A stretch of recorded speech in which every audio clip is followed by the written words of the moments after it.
Hello, everybody. Welcome into the Apples and Ginos Fantasy Hockey Podcast, a podcast you come to when you're finally ready to take fantasy hockey seriously. My name is Naker Niblink. I'm the creator of Apples and Ginos, originator of the Zergy Draft Strategy. In this podcast, Blake and I are going to tell you how to win in week 2 of the fantasy season. Let's get it.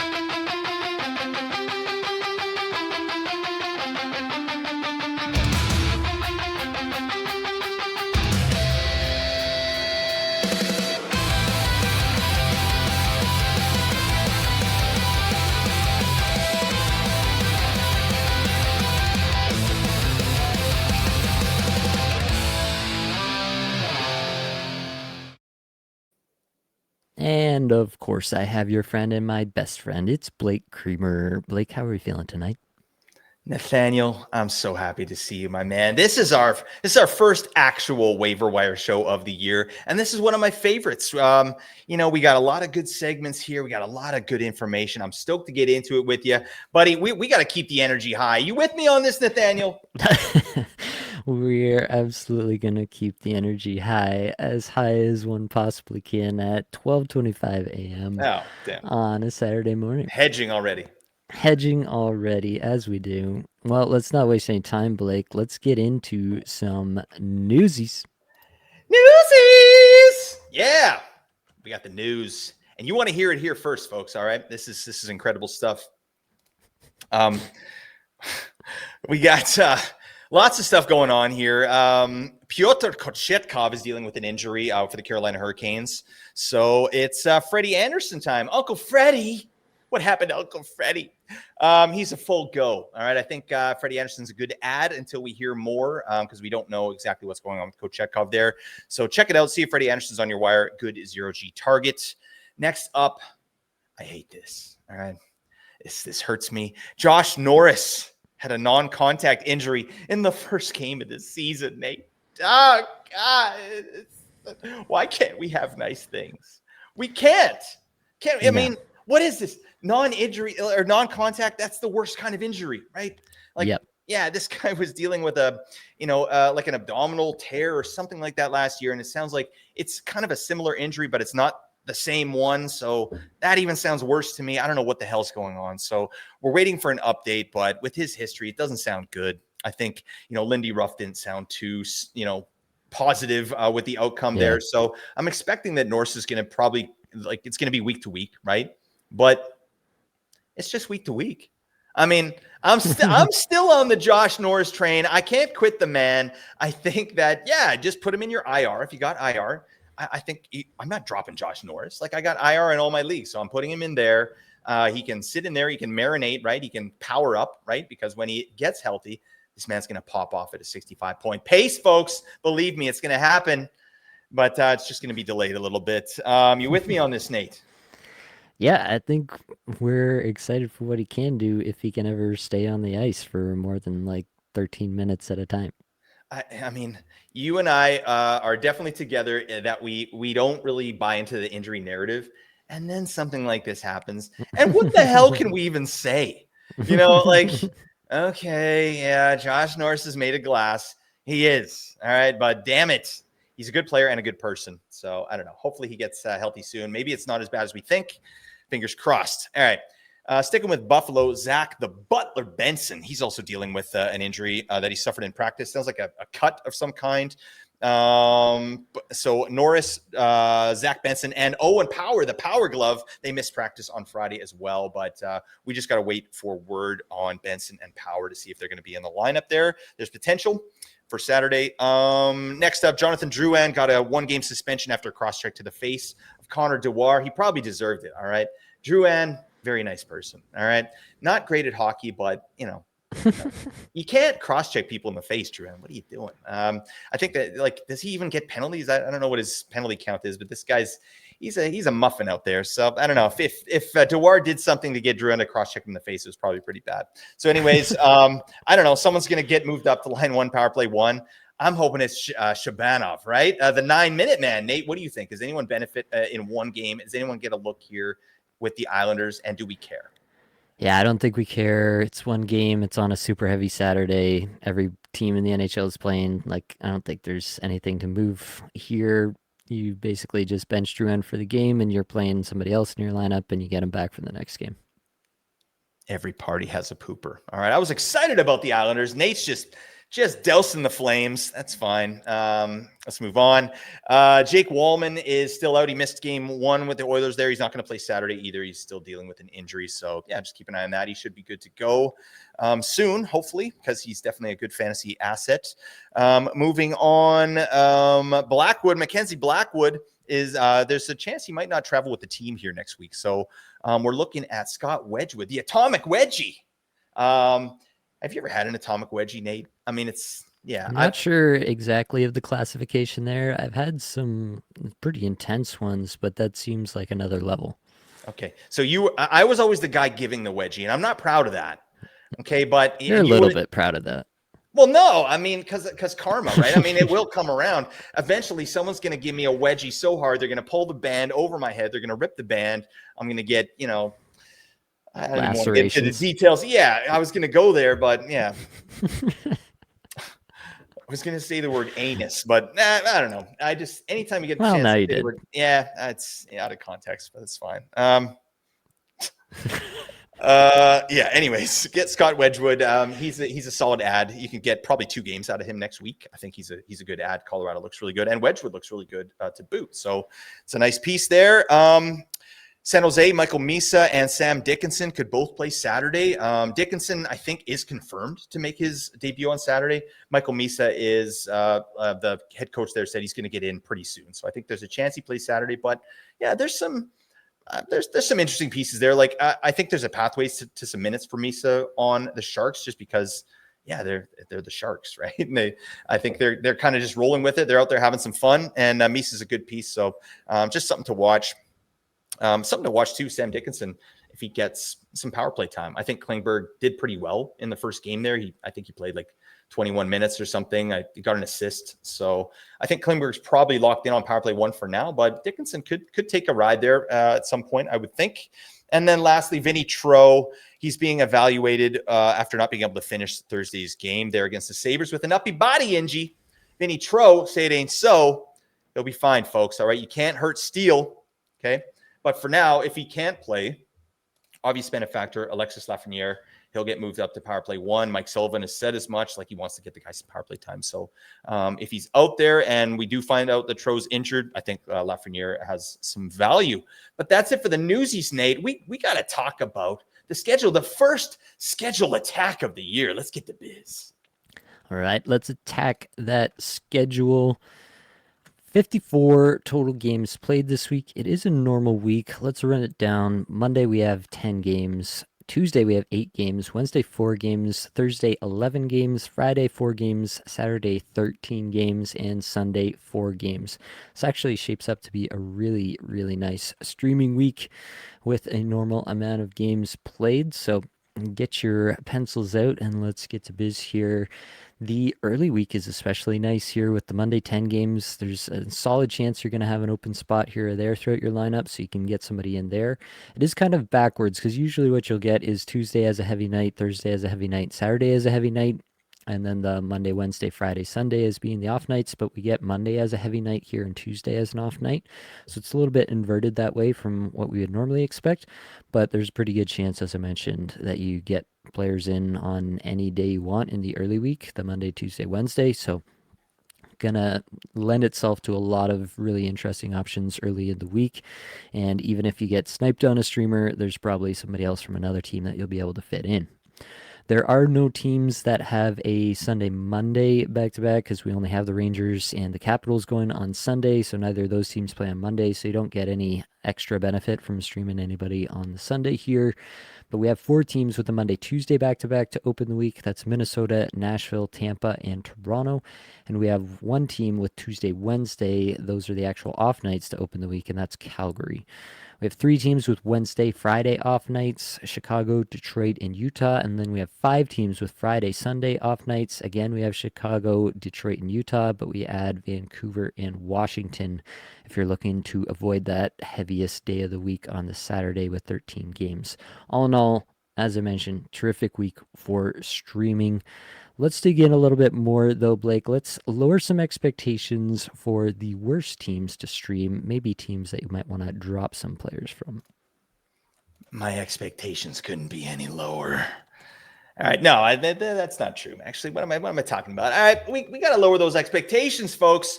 But again, like Nate said, this week here, I think too, at the kind of in week 2, we want to be careful with our drops. We don't want to just be dropping players willy nilly. Okay, we we got to wait for things to settle a little bit, right? So obviously, you're trying to lock down the win in week 1, but just be careful how far you go to do that. That would be my advice to you. But that said, let's look at some of these teams here. We have 7 teams that play 3 games. There's no teams that play only 2 games. So there's 7 teams that play 3 with 0 off nights. But yeah, like Nate said, on the Monday, there might be some room. So yeah, there's really not a bad streaming option here. But let's talk about these 7 teams. Those teams are Colorado Avalanche, Columbus Blue Jackets, LA Kings, New Jersey Devils, the New York Islanders, Philadelphia Flyers, and the Winnipeg Jets. Let's start in Colorado, just with some players here, Nate. I'm going to rattle some off and just see what you think about potentially dropping these players this early in the season.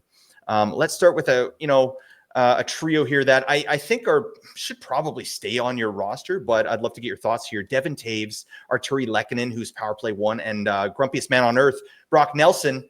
He's power play 1 as well, and just played like 22 minutes the other night or something crazy like that. So what are you doing with those 3 players? Yeah, I think I'm trying to hang on to those guys for now. Power play 1 in Colorado is a really, really nice spot to be. And they're getting lots of chances in the early going. They're playing some exciting games, and they're fun to watch too, for Oh what it's yeah. worth. But yeah, I think those 3 guys, anybody getting a sniff of power play time, I, Devin Taves is not getting, a ton of power play time. Like Brent Burns is getting power play time there too. So they're kind of splitting some of that. And so it's not as good a situation as we've seen in the past for Devin Taves. And so it might be a little bit more muted than we're used to, but he's still going to play with Makar all the time at even strength. He's going to get a ton of minutes overall. So that's the one that's I'm closest to being willing to move off of. But again, like it's a spot where if you can get them in on the Monday, you hang on to everybody on Colorado for at least a Monday, and then maybe you try to get into that. You try to get into the Calgary for the Tuesday, Wednesday back to back, and then kind of go from there. So I think in most of these cases, what we're going to talk about, you trying to hang on to them for the Monday and then get into something else for the rest of the week. But especially those guys, I just don't think you can drop anybody that's on power play 1 in Colorado at the moment, even if we think that it's most likely that that'll change at some point in the future.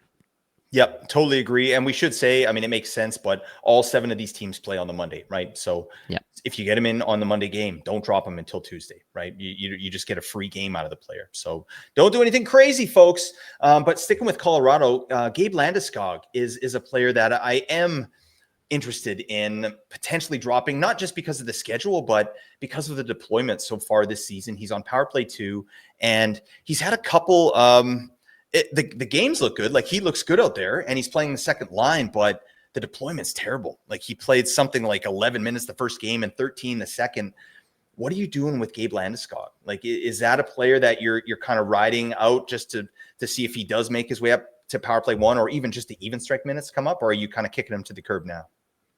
Yeah, I think there is a little bit of game situation stuff happening in both those games that kind of artificially keep them down a little bit. They like in this last game against Utah, the top power play unit was out there for like 5.5 out of the 6 available minutes, basically, on the Yep. power play. So that's probably a bit of an outlier that way. So I think it is both not a good sign, but also a little bit extreme in terms of what we'll expect to see over the course of the season. So I think both things can be true, that it's not a good sign and also it should get better. If you've got them, I'm at least hanging on through the Monday. If there's like a really good streamer out there, like if Matt Coronado's hanging out there and you're looking at him for Tuesday, Wednesday, then that's probably a player that I might consider, because I do think in a lot of points leagues that those players probably end up being pretty similar over the course of the season. But either way, like you're going to have to keep a close eye on Colorado this year, because I do expect that that power play gets changed around a fair bit, and Landeskog could end up on power play 1 anytime. Yep. And that's a smash, folks. Plus, I mean, in category leagues, Landeskog, his value is Yeah. higher, right? Because he bangs. He bangs. He bangs. He does that. All right. Let's move on to Columbus. We got to talk about some players there. Adam Fantilli, power play 1. No. Power play 2, Adam Fantilli. Yeah, that's it. You're not getting a sniff of power play 1. He's out there. That really, I mean, Adam Fantilli, Sean Monahan, Kent Johnson, Boone Jenner, and Dmitry Voronkov, who had a nice tip the other night. Holy moly. What are you doing with these guys? Like, I watched a little bit of that Columbus game, and they looked good. I mean, especially Marchenko's line, right? Like, Marchenko popped off. He had a monster game. And I just like Monahan's game. And I don't know, what are you doing with these guys? Yeah, I think I want to hang on and see this thing develop a bit more. I'm actually pretty excited about what might be able to happen there.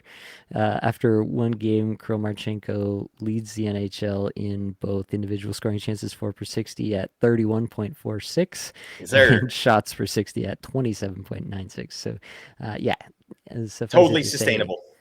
totally. Suffice it to say, Kirill Marchenko had a monstrous first game and looked every bit the part of a burgeoning superstar, not just a star.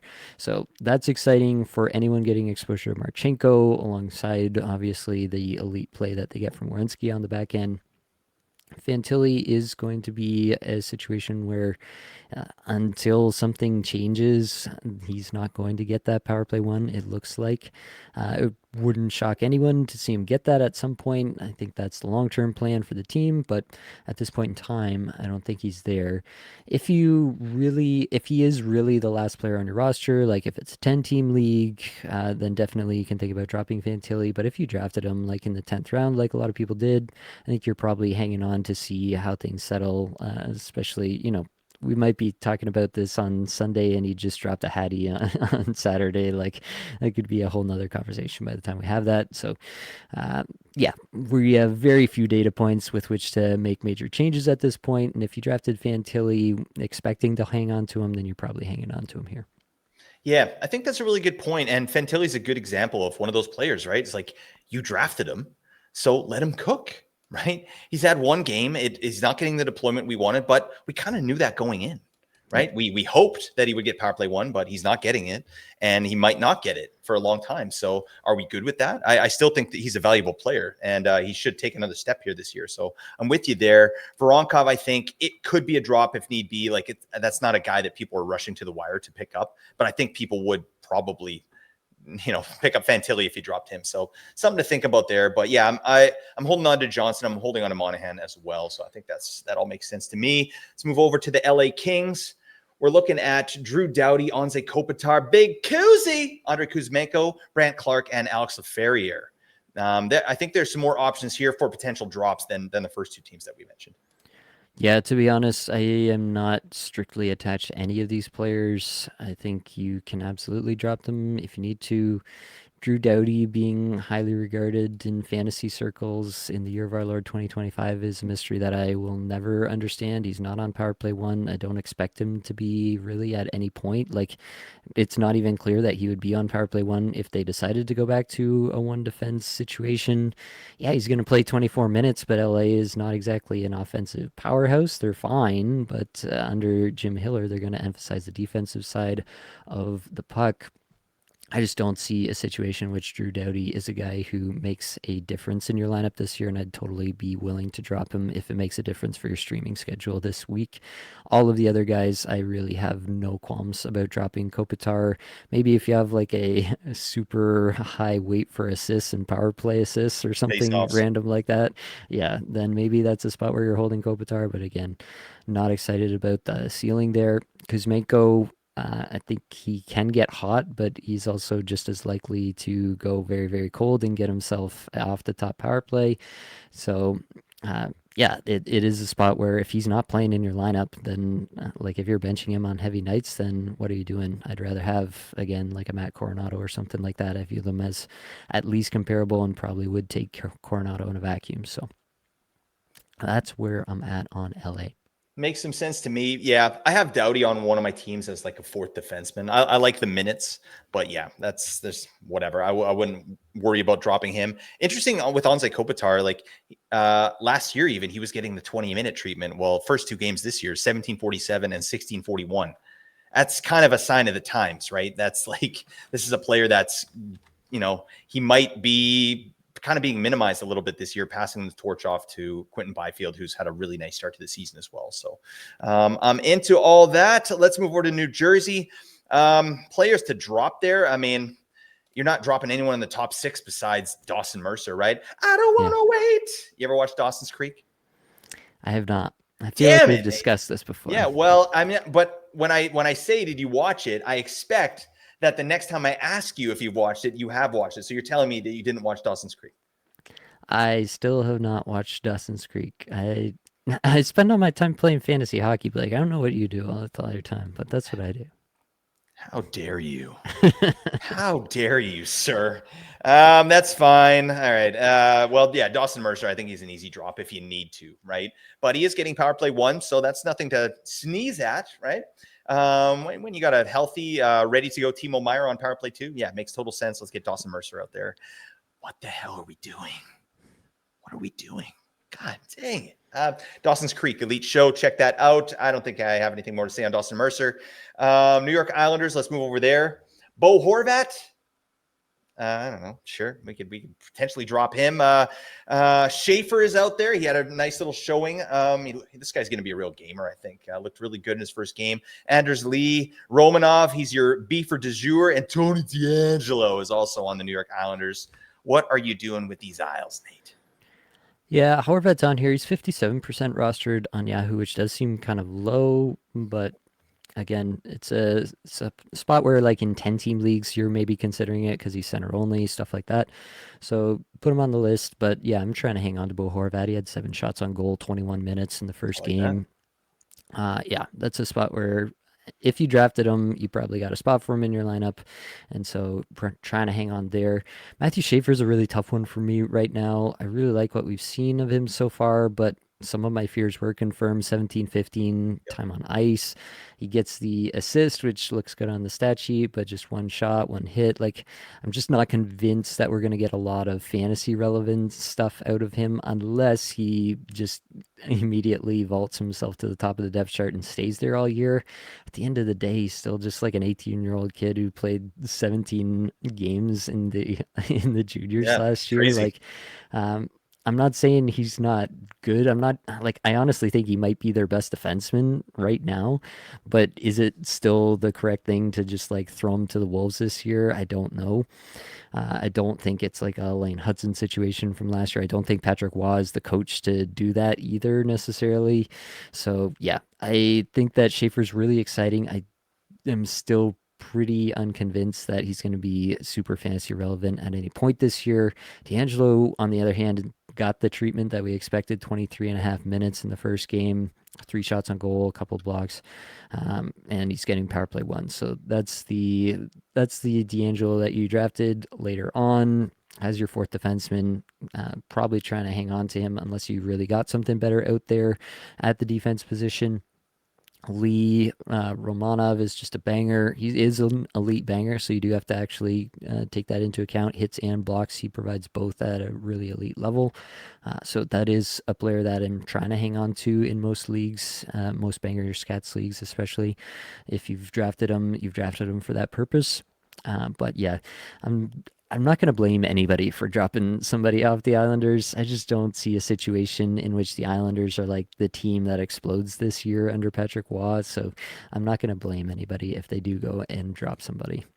I get this weird impression that Patrick Waugh is still learning on the job. You know what I mean? Like he's like, oops, that didn't work. Yeah. Oh, I just pissed off Anthony Duclair. I guess I better fix that. You know, it's like he's not instilling me with the most confidence. But they got some pieces. I love Barzal this year. I'm excited. He got 21 minutes the other night. That's exactly what we want to see because we got a big projection for him. But yeah, I'm with you there. Did you find yourself, this is just a quick question, Nate, but did you find yourself in your drafts kind of fading D?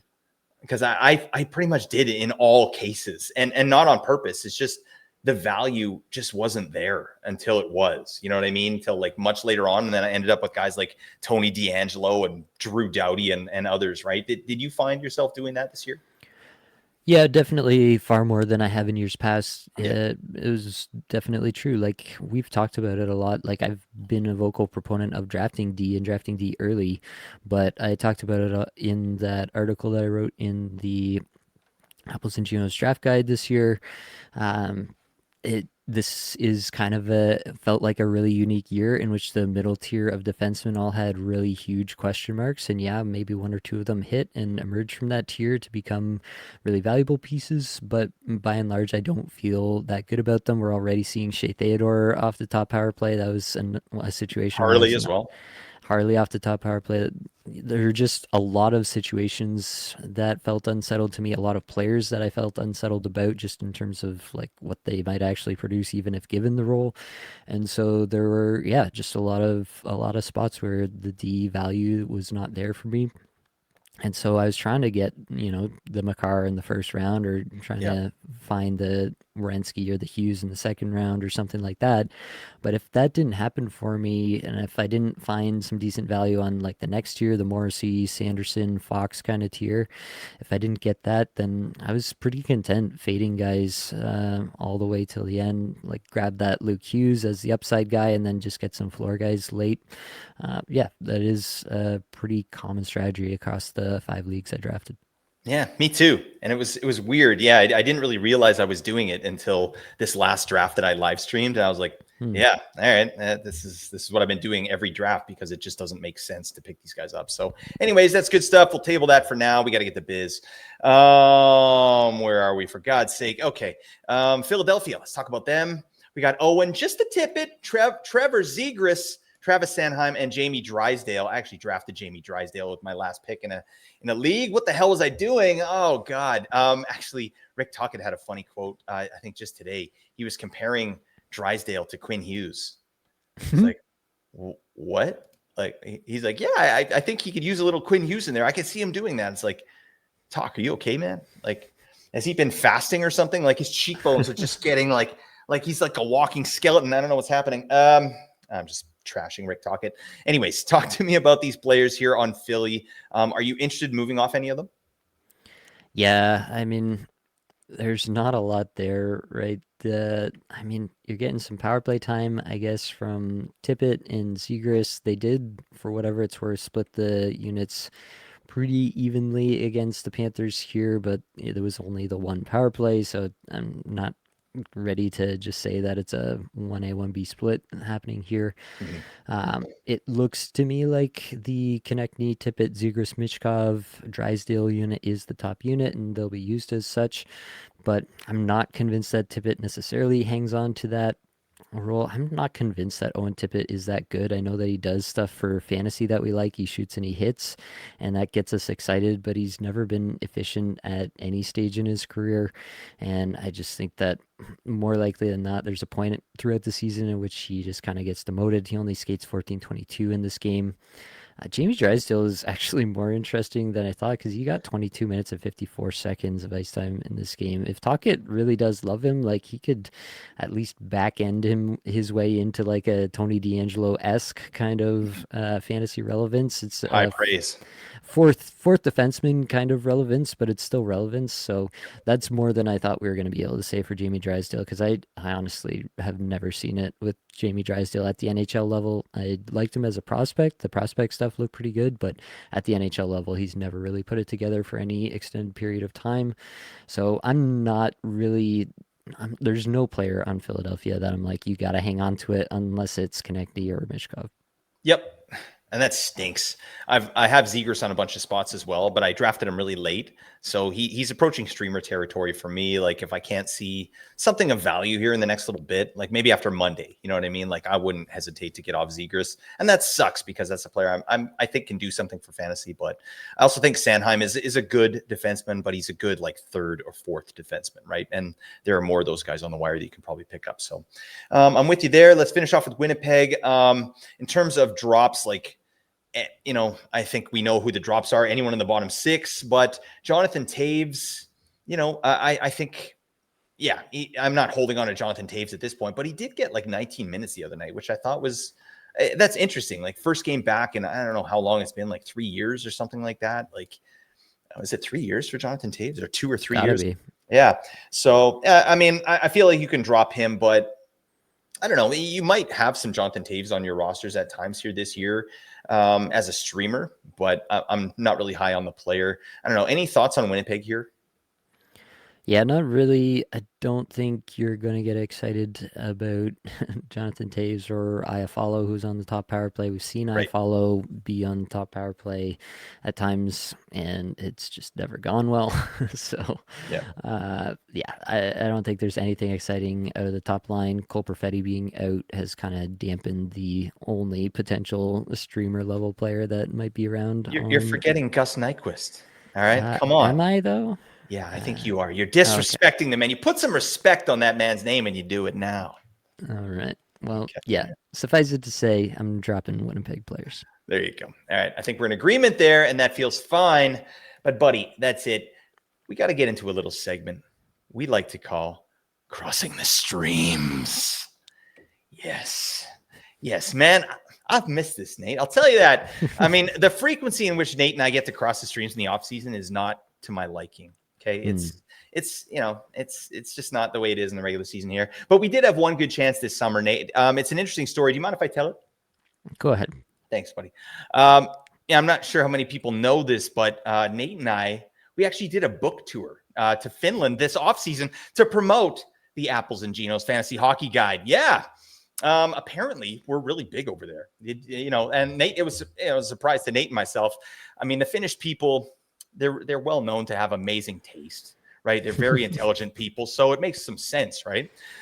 So yeah, anyways, long story short, we get on a flight to Finland. It's a 15-hour flight, right? With a connector. Nate and I, we had a lot of time to bond. So it was nice. We were catching up. And so let's say around the 7-hour mark, we just finished watching the Lord of the Rings trilogy. You remember that, Nate? Yep. Yep. That's a great show. And we're just looking for something to do. So I kind of had this wild idea. I go, Nate, do you want to join the Mile High Stream Club? And he's like, what? I'm like, yeah, we crossed the streams at about 35,000 feet. What do you say? And Nate, he got a crazy gleam in his eye, the kind of look that I had when I opened up my favorite Christmas present I ever got in 1993, the Power Glove. All right. Just pure, raw, unadulterated enthusiasm and excitement. So I knew it was on. All right. We were good to go. We needed to take this friendship to the next level and take it to the limit like we do. Okay. So Nate goes first, right? Just so the flight attendants don't get suspicious, right? I waited the appropriate amount of time, right? And then I head in too. Okay. So yeah, I got in, without being noticed. The problem is, there's not a lot of room in there, right? I mean, we can't really maneuver. I mean, we were determined to get the biz, but I mean, anyways, like we're attempting to get into position, and I've got a leg up on the sink, right? And I turned the water on accidentally, and I pulled my leg back quickly, but Nate was just standing there, kind of up on the side, sort of assessing the situation. But I turned the water on accidentally. I pulled my leg back, and I guess the force, I was leaning on the door, and the force sort of just pushed to the door, and I burst through the door. Luckily, I still had my pants up, right? Because we weren't, getting to biz yet, but unlucky for the flight attendant walking by. All right. He was carrying an expensive bottle of champagne for a first-class passenger, and he just got trucked, right? He just got trucked by me and the door. He falls back. He hits his head on the drink cart, but he was fine, which is good. But the champagne hits the ground. The cork pops out, right? The cork just pops right out of the bottle. It shoots across the cabin. This is wild stuff. So we look up and we hear a loud scream, right? Like it was like that. And it clearly, hit somebody, hit a passenger. So myself and the flight attendant, we run over, we check it out, and it turns out Josh Norris was on the flight to Finland. It was unbelievable. I guess he does his off-season training there, apparently, and the cork kind of smoked him right in the midsection. He was curled up in the fetal position, just kind of rocking back and forth, crying, softly, sobbing, right? And I'm trying to explain the situation to him. Meanwhile, I've peed my pants because I waited too long, and you don't want to hold it, right? Because it can cause problems later on. Don't worry, folks. I'm getting to the end here. Norris eventually gets up, and he says that he thinks, he might have re-aggravated a previous injury. So I don't know. That's fine. We kind of sort the situation out, but then an air marshal comes over. He assesses the situation and he's not happy with me, so he takes me to the bottom of the plane, cuffs me to a pole next to a bunch of suitcases. Right. Meanwhile, Nate's filming the whole thing on his phone, so we might release that footage. At the end of the day, I got off with a warning, so that was fine, right? We did the book tour. We found the flight attendant in the Finnish airport. It was nice. We ended up getting a drink together and burying the hatchet. All right, it was excellent. So, and then we went for a sauna, right? And they had one in the airport there. They do that out there in Finland. And so Nate, the flight attendant, and I, we just did a trifecta crossing of the streams and called it a day. It was just a regular Thursday night, but I can't help but wonder if maybe I'm responsible for Josh Norris's injury. What do you think, Nate? I don't think you can put that on yourself. If a I feel man can't terrible. take a champagne cork to the midsection, then I think that's on him. So I think you can exonerate yourself, at least mentally here. Oh God, buddy, that's what I need to hear. I've been beating myself up inside ever since this injury. I'm glad to get it out there for everyone to hear. Shout out to Josh Norris. All right. Shout out to Finland Air. All right. They have a wonderful service over there. Beautiful. I had a charcuterie tray. They brought it down to me when I was by the suitcases. Anyways, it's nice stuff. Wait, buddy, we got to get to biz. All right. We're farting around here. We got to talk about the best teams to stream. It's crossing the streams. All right. And we got some good ones here, folks. Let's dig in. We got 3 teams, Chicago, Detroit, and the Utah Mammoth, that play 4 games with 3 off nights. That is excellent stuff. And they all play on the Monday as well. So if you can get them in, that's a perfect week, right? You're getting 4 games out of these teams, most likely. Let's start in Chicago, where we got some real banger options here. We got Sam Rinzel. Is that his name, Sam? I feel like I'm gapping on that. Sam Rinzel? Yep. Good. Okay, geez. I got so many players in my head. I'm like, is his name Sam? I don't know. Sam Rinzel, right? We got Ryan Donato, Frank Nazar, Toivo Teravainen, Tyler Bertuzzi. I mean, how would you order those players? Because I do think that Chicago is a really nice option this upcoming week here. And for me personally, I'm really big on Nazar and Rinzel. Yeah, I like all of those players. I mean, Rinzel is kind of his own case, right? In defense, if you need defense, if you got a spot for defense, you're kind of going that route regardless. But up front, I would go Nazar first. I'm really excited about the deployment there, which is not Yeah. on my bingo card for the Chicago Blackhawks this year. And he's looking good with those minutes. And then I'm probably going Teravainen. I think Teravainen is probably the most naturally skilled guy after Nazar, so I would go with him. It's probably going to be mostly assists and not a lot of shots and all the rest, but I think it's going to be the most actual points scored from Teravainen. I think I would still go Bertuzzi because he is getting power play 1 over Donato. I guess if you're in a true bangers, then maybe Donato has some more value there for the hits. And obviously, he does give you the center, left wing, right wing. So if you need, a specific position or if you need to move it around depending on the day, then that could be a spot where you need Donato. But as of right now, I'd go with the power play 1 guys over Donato. Absolutely. That stinks about Donato. I mean, because that's a player we were sort of excited about. Still early, right? I think that he'll probably get some time on power play 1, and they had a great power play last year, and Donato was a part of it. So it would really surprise me if he doesn't get a sniff of that. But Frank Nazar, to me, I'm very excited about that player. I think he's kind of must roster at this point. I really do. Yeah. With that kind of deployment, I don't think he should be on your waiver wire until we figure some things out. So I like what I'm seeing there. Let's move over to Detroit. Lots of options there as well, or a couple good ones anyway. Patty Kane, is he out there? Is Patty Kane available in your leagues? Because he shouldn't be. You got to pick up Patrick Kane. He's on the power play, and that power play is a wagon in Detroit. You got Marco Casper, who's a great beefer, and he's getting some good even strength deployment as well. And Simon Edmondson. That's an interesting piece as well. I think if you're playing a points league with some decent banger weighting, like Edmondson can give you a solid floor there with the periffs that he brings and some sprinkling of offense there. I don't know. What do you think about those 3 players?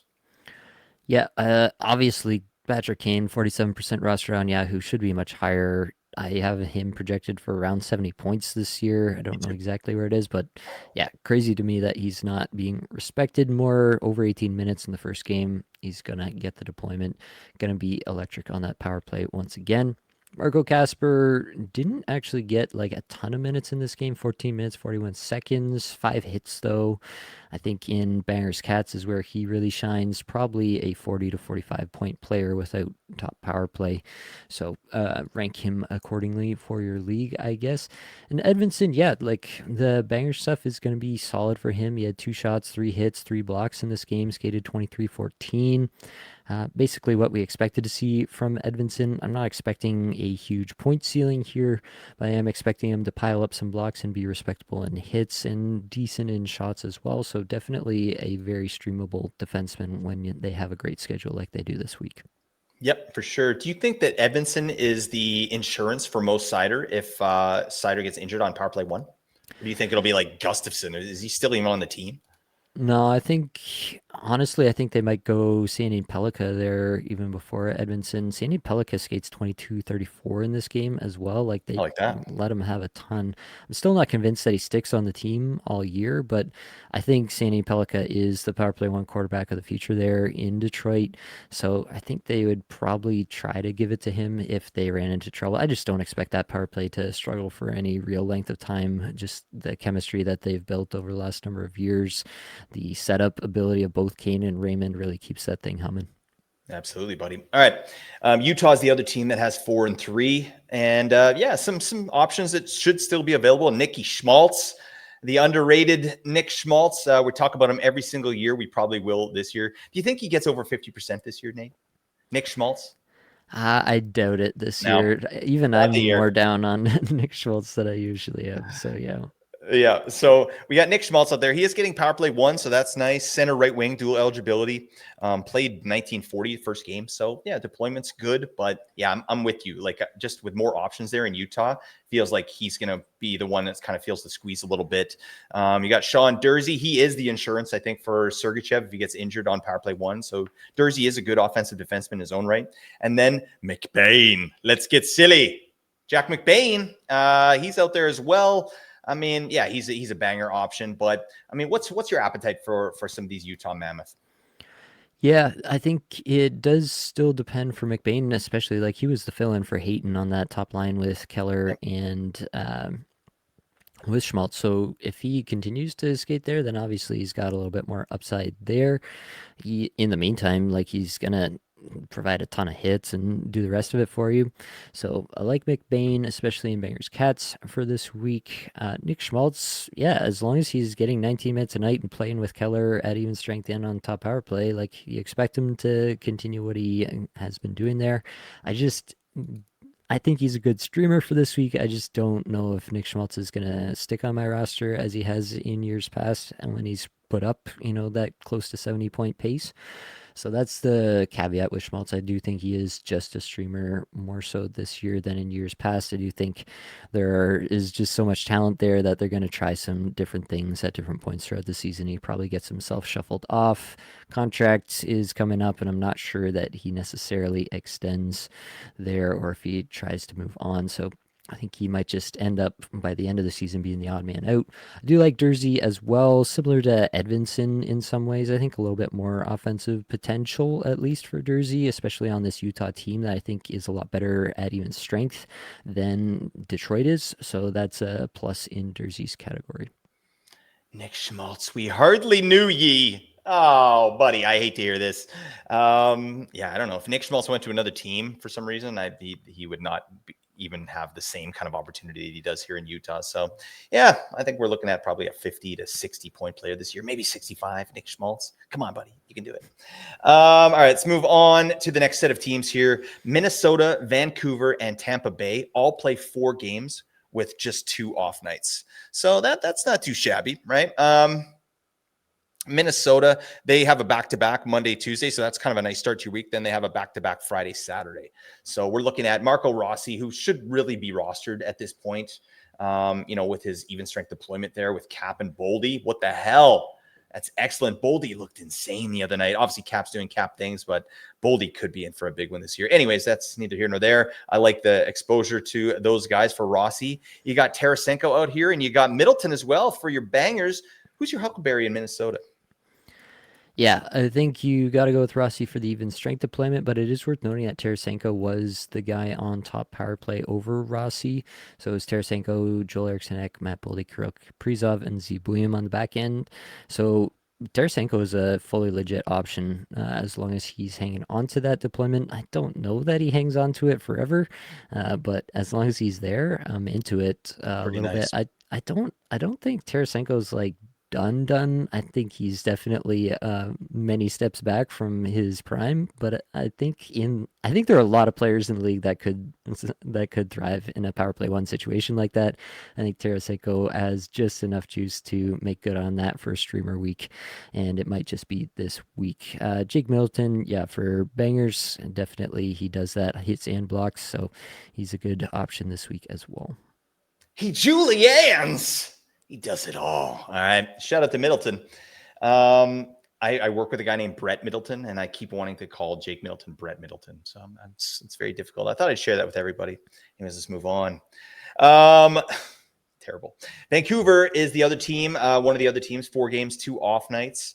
Vancouver plays Monday, then Thursday, Friday, back to back. Then they play Sunday. So you can get them kind of a back half of the week schedule. We got Brock Besser out there. Brock Jacques Jalak. He sniped one the other night. Oh my God, it was nice to see. I think there's a lot of weight off of Besser's shoulders right now with this contract situation, and I think he's just happy to be there. And yeah, he looked really good the other night. So I'm a big fan of Besser. Philip Hronik, he's the insurance there for Quinn Hughes if he gets injured. He's plays a bunch of minutes as well. Evander Kane didn't have an amazing game, but I can see the potential. I can see what he's going to be capable of doing there. He did get an assist on a goal there the other night. Jake DeBruski's getting power play 1, and Connor Garland. Frick, man, this guy, he's electric. You want Connor Garland on your team. I swear to God, if he was a foot taller, this guy'd be like top 10 in the league. Don't at me. All right. Nate, tell me why you think Connor Garland's the best streamer you can pick up from Vancouver. Uh, Can't say that I Oh, do, damn. That's unfortunately. terrible. That being said, like he did lead the team in ice time for forwards at 1822. They really did spread this ice time out very flat across everybody, which is not actually ideal and not No. really what we want to see there. So I'm a little bit down on the streamer options. Besser far and away number 1 from this team for me. I do like Evander Kane, especially if you're getting weight for the banger stats that he brings to the table. He did shoot a fair bit in the debut there as well. I don't mind DeBrusk either. I think I would take all those guys above Garland. I think Garland, like a lot of his ice time too, was shorthanded ice time in that game. So there's that element as well. Ronick kind of fits in with that Dursey Edvinson kind of group. Similar, relatively solid offensive defenseman. And will provide you some peripherals as well. So I think he fits solidly into that group. If the other two are gone, then you go for Hronik and you're not going to feel too bad about it. Don't forget about Philip, the tripod Heedle. Okay. He's out here. He's doing stuff. The man had a massive night, 2 goals, 5 shots, 8 Corsi, 4, 6 scoring chances, 4. Nice. Beautiful game for Philip Heedle. Anyways, so shout out to him. He's not getting power play 1 though, so that kind of stinks. Anyways, let's move on to Tampa Bay. Then we're going to do some rapid fire on these next ones here, Nate. But let's talk about Tampa Bay again. 4 games, 2 off nights. They play Monday, Tuesday, back to back, just like Minnesota. Then they play Friday, Saturday. So I think the best option you can hope for from Tampa Bay is probably Bjorkstrand because he's getting that power play 1 treatment. You also have Anthony Cirelli out there potentially, but I don't know. He had such an efficient season last year. I'm just not expecting anything close to what he was able to do last year. I don't know. What do you think about Tampa Bay? Also, Nick Jones Paul. He's out there. He's doing stuff. He's out there, that's for sure. Again, Sorelli, Bjorkstrand. I think Sorelli is probably the better player, but not getting the power play 1. I think Bjorkstrand getting the power play 1 will pop a power play goal every so often. You'll feel good about him for a couple days, and then he'll go completely silent. He's playing with Yanni Gordon and Mitchell Chaffee at even strength, which is not a recipe for success there. So you really are depending a lot on that power play to provide relevance to Bjorkstrand, and I'm not convinced that power play needs him to be relevant. So yeah, it's just a spot where it's hard for me to get super excited about the player unless the even strength deployment improves. Both these players were under 15 minutes time on ice in that game for Tampa Bay, so that part's not exciting. I think these guys are definitely a step back. Like I would take Tarasenko over either of these guys for next week. It's high praise. Shout out to Nick Paul as well. He's on the IR. All right. I should have mentioned the all-time sleeper Gage Consalves. All right. Mm-hmm. He's cooking us something up. No, don't roster him, please. All right. Nate, I'm going to rapid fire you here. We got 6 teams that have 4 games with 1 off night. I'm not going to go into each individual schedule, but those teams are Boston, Edmonton, Florida, Nashville, Ottawa, and Toronto. I'm going to flip some players at you. You tell me who you're picking up. Boston. How do you like them apples? We got Nikita Zadorov, Banger League legend, Elias Lindholm, and Pavel Zacha. Who you rolling with? Yeah, I'm actually finding myself a little bit into Elias Lindholm. Underlings don't look too bad. Playing with Pasternak and Geeky at even strength and on the top power play. Zacha is the 4th member of that power play of the forwards, and so both of them I think are relevant if you're fitting them in. I don't mind either look for this week. I should say Victor Arvidsson he's not getting any ice time. This stinks. I had a nice big projection for him, considering I thought he would get some ice time, and it's not happening. So yeah, I would agree with you. I think it's Lindholm, but Lindholm and Zacha, both options there. In Edmonton, we got Wallman on here, but I'm going to take him off because it doesn't sound like he's going to play. But he's definitely should be rostered anyway, just for what he brings to the table. But we got Trent Frederick, Andrew Mangiapane, and Jack Roslovic for Edmonton. Again, 4 games, 1 off night. You interested in any of these boys? Not really. Frederick was playing on the Draisaitl McDavid line, and predictably, it didn't really matter. It really does seem like they just ignore whoever's on that line with them by and large. He registered 0 shots, 0 shot attempts, 1646 time on ice. So yeah, I think I would probably even take Mangiapane over Frederick, even though Frederick is on the top line there. If I absolutely was forced to take somebody from this team, it'd be interesting to see where Roslovic finds himself on this team in this lineup too, once he joins the team and gets a few practices in. Yep, for sure. Any interest at all in David Tomasek, who was getting some power play 1 there in Edmonton? I don't even know who that man is, but he's got a high Uh, number, so he's probably pretty skilled.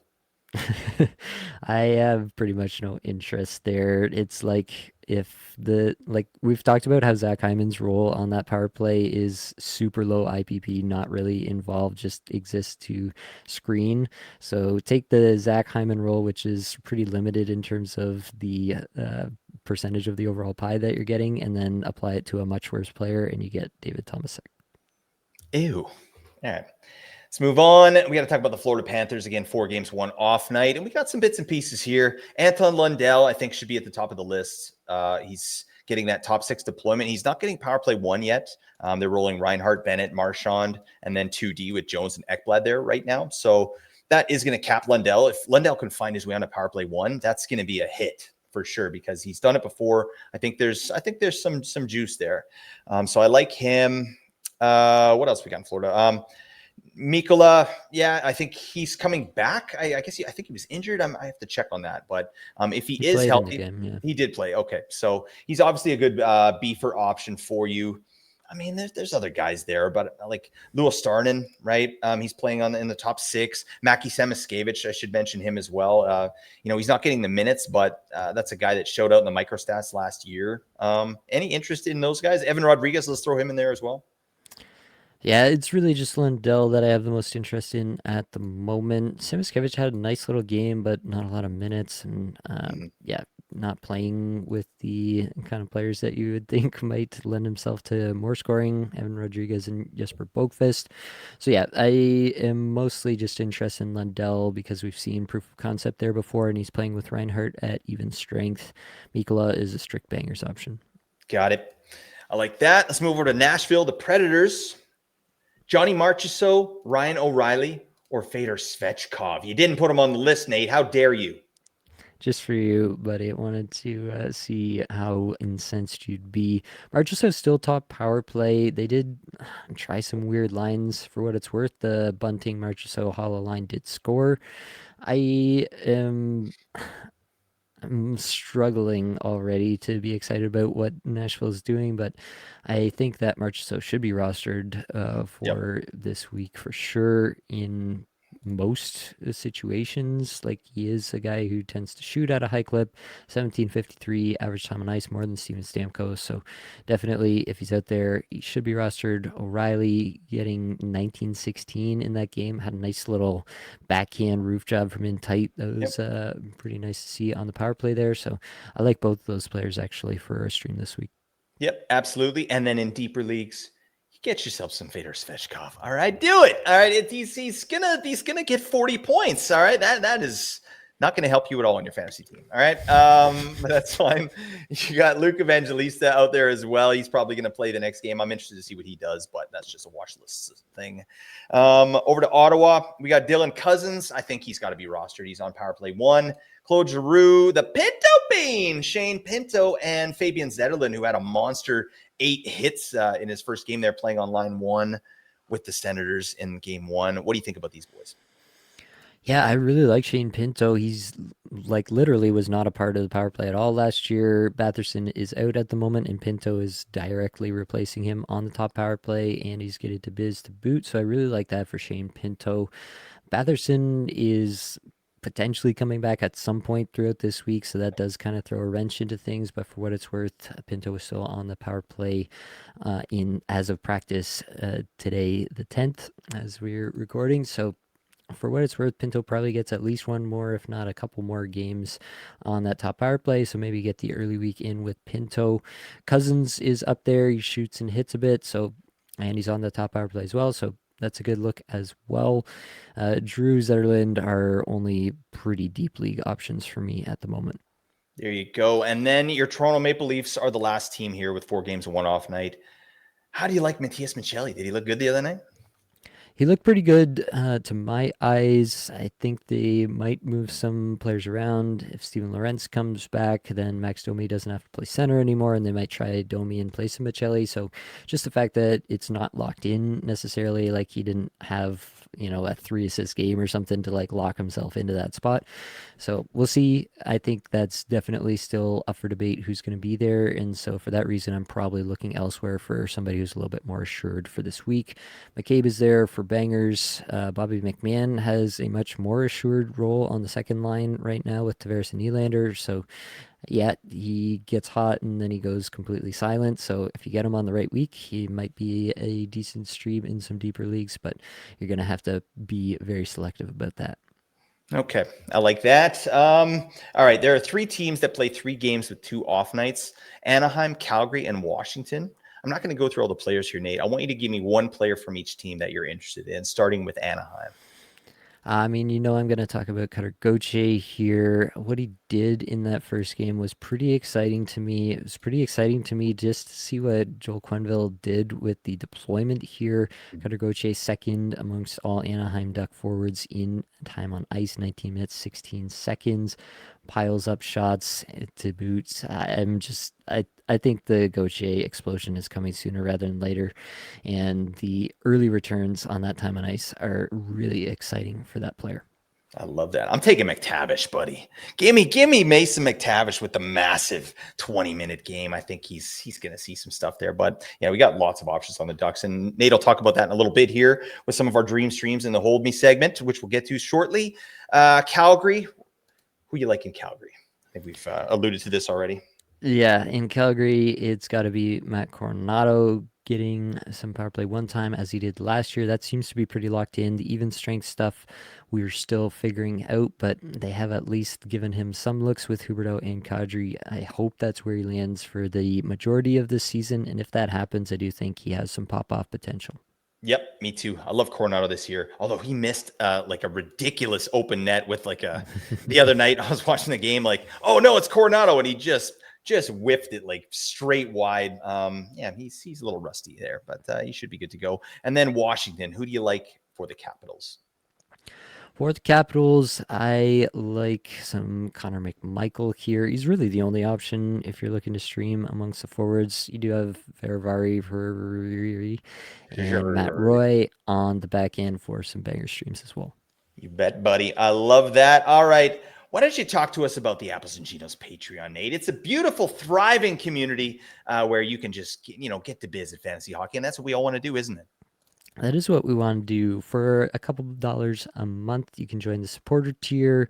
That's basically just our APL tier. You can join that, get on the wait list. It is the best way to get yourself into the APL for next year, potentially get a team this year if someone bows out. And if you get that team into a good spot, you can move up the tiers. Otherwise, you'll be put into, if you join next year, you'd be put at the bottom tier and have to work your way up from there. So it might be a good way to get a head start. Apple's tier, $8 a month, not 18, Worth gets it. you into the same APL waiting list, but also gets you access to patron-only Discord channels, patron-only live shows, get the show notes for a show like this, and also the Apples and Ginos player evaluation tool, which I am showing on the screen if you're watching on YouTube. Many thanks to Poppy and 18 Skaters for helping me out. This thing is looking prime this year, Legit. much better than the just super basic Google sheet that I put together last year. So many thanks to them for helping me out with this thing. I've got some new metrics that 18 Skaters has for us here. His expected goals model is powering this thing, and that is going to lead us to make even better decisions this year than ever before. So that is what I want to highlight in that tier for you. And then we do still have the $15 a month Ginos tier if you want to apply for getting the ear of Blake and or myself. You can do that $15 a month. We will guarantee to answer your every question in the patron only channels, or if you want to just send us a DM and keep prying eyes away from your messages, you can do that there. All right, Blake, we got to get into some dream streams. Basically, I'm going to rank all the players out there for points. I am, as I did last year, doing this based on off nights. Basically, it's the only way I can kind of fairly rank them versus each other is to say, I know you're going to get them in on the off nights. I can't confidently say that everyone out there is going to get them in for that 10 game Monday. So I'm only ranking this assuming that you're getting these players in for the off nights they play. So right at the top of the list, it has to be Patrick Kane, 47% rostered, should be higher and will be, I assume, once he starts to pop off here. Frank Nazar right there, though, for me, right there at number 2. Those two are kind of a tier of their own for me up at the top here. Then we get into Teravainen, Schmaltz, Bertuzzi, Donato, Rinzel. That's kind of the messy middle of this tier. And then I think you get into the Marco Rossi's, the Troy Terry's, the Chris Kreiders. Honestly, all of this is based on one game of information, and even that I don't feel super confident about. I just talked up Cutter Gauthier, and I have Troy Terry on the list, and I will have a different opinion after the next game on Saturday. We still have so little data to go off of here, so things are changing very quickly, but I don't think you're going to be disappointed. The Ducks put a lot of shots on goal under Joel Quenneville in that very first game. I think he's already having a huge impact we could see in the very first game. So I don't think you're going to be disappointed with any of the top 6 Ducks streamers that you end up going with. So that's exciting for me there as well. Anything that you want to highlight from the top 10 I've got here, Blake? No, I agree with all of them, and it's just a fun time of year where this is like you get managers that are freaking out, dropping players that need to be rostered, and that's why you're listening to Apples and Ginos here, so you know you need to scoop them up and get them on your squad. All right, but this is a great list. There's lots of value here. For sure. Best for hits, Jack McBain, especially if he's going to get these kind of minutes on the top line. You're going to love that. Yep. Marco Casper, Brandon Tanev there in Utah as well. Evander Kane over in Vancouver. And Michael Brandsegg-Nygaard in Detroit had 5 hits in his first game. Wanted to give him a little shout out here for that effort. Also got a absolute cannon of a shot that he's shown us a little bit through the preseason here, so might find his way onto the score sheet for you to boot. Best for blocks, going to Utah here. Sean Dursey, Ian Cole, John Marino. Ian Cole is an absolute machine. Sean Dursey gives you a little bit more all around, so you might take Dursey first, but if you're strictly looking for blocks, then Ian Cole is probably your guy. Same about Edvinson and Ben Sherratt there in Detroit also factor in as well. Anything on the bangers, Blake? Just some AAA, grade A, 21-day aged beef. Amazing. Right, Let's move on to Hold Me. These are the players that I personally would really like to hold and hold at any time of day, but particularly through the cold, dark night. I have a lot of players on this list. I honestly just listed them based on roster percentage on Yahoo. As I said, so much is changing every day here. We'll go through this list and then we'll maybe highlight a few guys that we haven't talked about yet that we want to. Patrick Kane, 47%. Brock Besser, 45%. Will Smith, 44%. Dylan Cousins, 44%. Kent Johnson, 38%. Cutter Gauthier, 37%. William Eklund, 36%. Owen Tippett, 34%. Alexi Lafreniere, 33%. Boone Jenner, 32%. Jared McCann, 31%. Jake DeBrus, 30%. Elias Lindholm, 28%. Marco Rossi, 27%. Jimmy Snuggaroo, Jimmy Snuggles, 22%.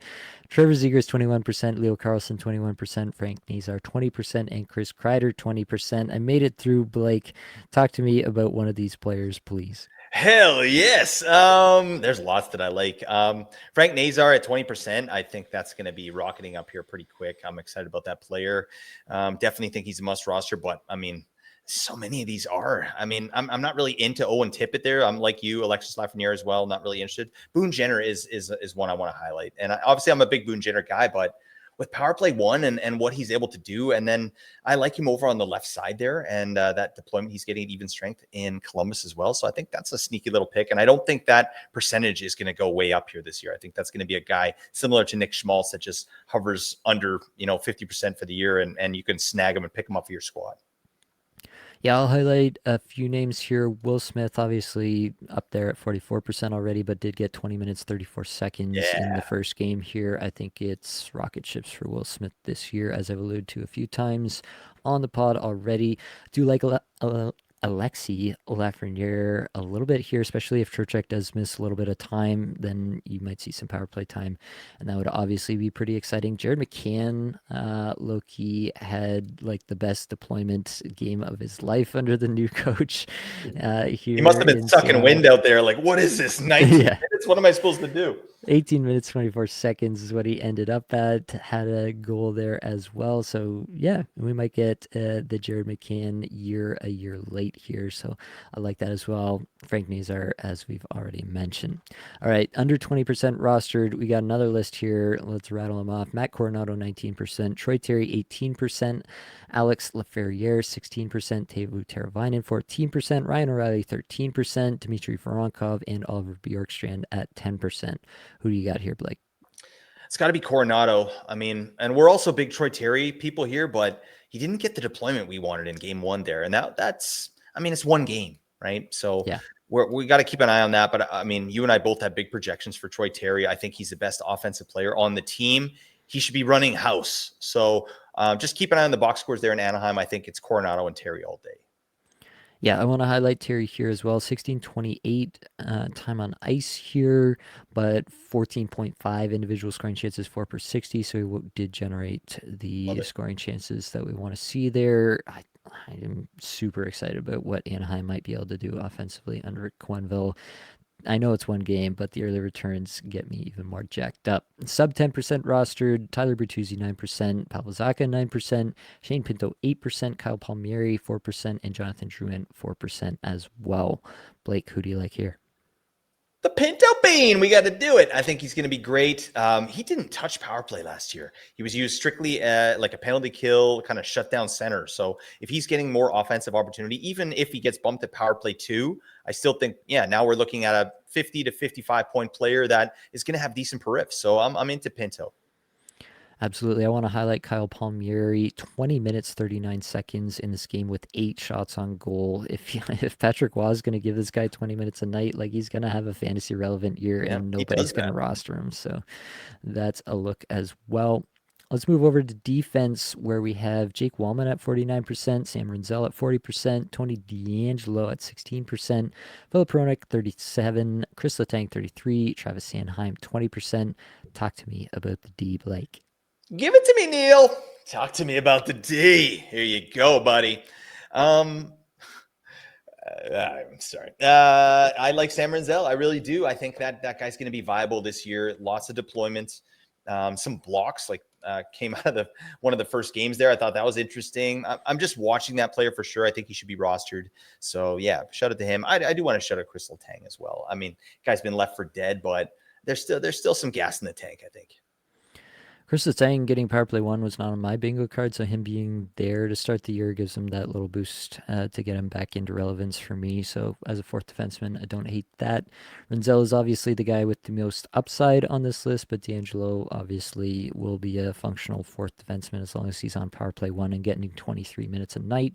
Jake Wallman, I want to shout out, 49% rostered in most serious leagues. He's going to be rostered, but if he does happen to be hanging out there and you have add straight to IR in your leagues, then just go ahead and do that. And you, even if you only get a few games out of him, you might get him. And if something ever did happen to Evan Bouchard, I'll say it again. Jake Wallman recently signed to a 7-year, $7 million per year deal. I think he would be rocket ships if that were to happen. Sub 20% roster, D'Angelo 16%. At the top here, Justin Falk, John Klingberg, Sean Dursey, Simon Edvinsson, Brady Shea, Axel Sandy Pellica, and Jamie Drysdale here. Who do you like here, Blake? Give me the Klingon. Oh, yeah, I'm rostering him in 2 leagues, and I feel good about that. All right. Hopefully he fixed his teeth. I mean, I don't know. This man's a millionaire. Like, there's zero reason for you to be missing your 4 front teeth, John. Okay, get it sorted out. All right, he's a good-looking man. All right, that's a glowing endorsement. The problem with Klingberg is he hasn't really ever been a shooter, and he provides no peripherals, so he has to score points, and I'm not sure he will to provide enough relevance. But yeah, tend to agree he's got to be rostered in some of these spots. Brady Shea had a low-key little nice game there for Nashville, and he is on my radar in some deeper formats. And yeah, we've talked already about Sandy Pellica and some Drysdale talk, so leave that one there. Moving over to the goaltender position. Love this time of year for zero G, folks. Jet Greaves, 39%. John Gibson, 41%. Artur Shilov, 22%. Spencer Knight, 34%. And Yaroslav Askarov at 30%. What do you like here, Blake? Oof. It's funny. Yeah, I'm gonna pat myself on the back. I had an epic Archer Seelov stream in a spot and got the dub there, and I'm still getting crushed in that matchup. So Jimmy Crack Corn and what the hell? That stinks. But I think Jet Greaves is going to be a real nice option here. I love that he got game 1. I'm not reading too much into that, but it means something, right? Like if they're going to do a 1A, 1B, that says to me that Greaves is going to be the 1A. So I think that that's going to be a viable guy. Gibson, oof. That was a tough outing there. So I know he's not getting Saturday. It's going to be Cam Talbot, but I'm hoping they go back to Gibson and he puts a decent performance together. Otherwise, his rostership's going to fall off a cliff. Yeah.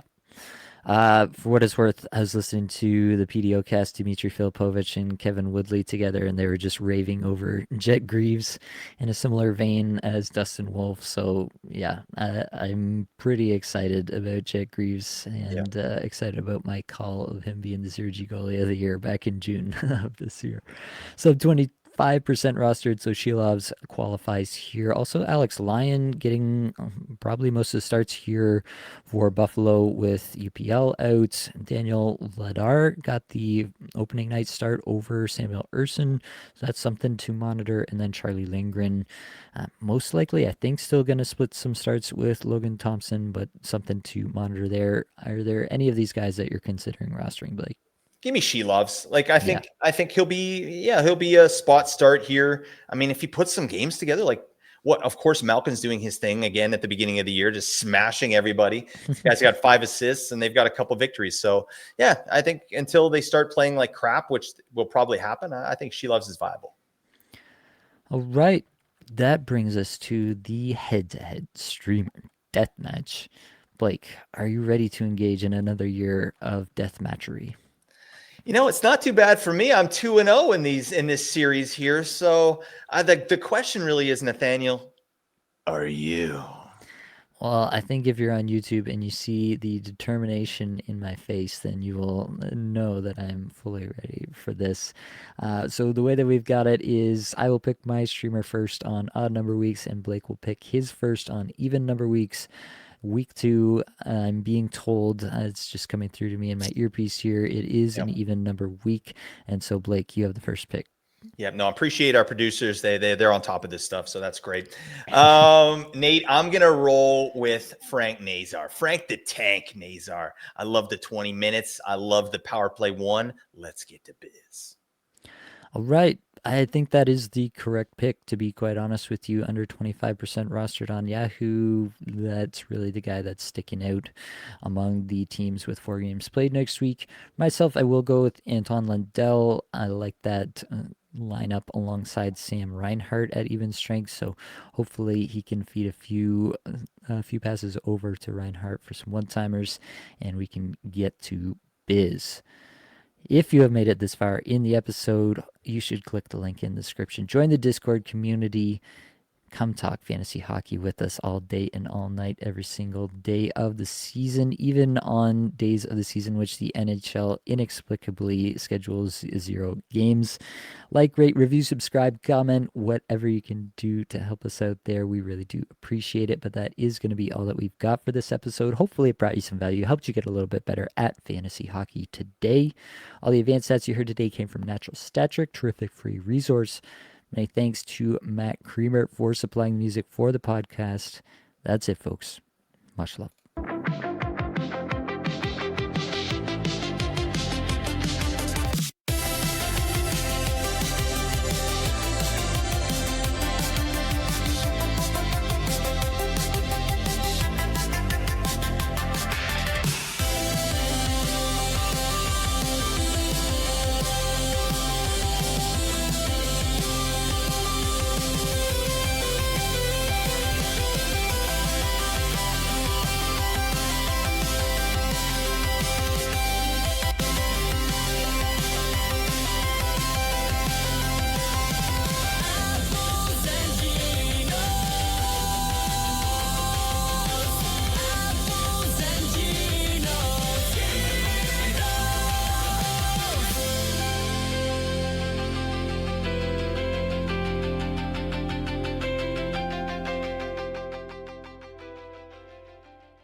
Nice, buddy.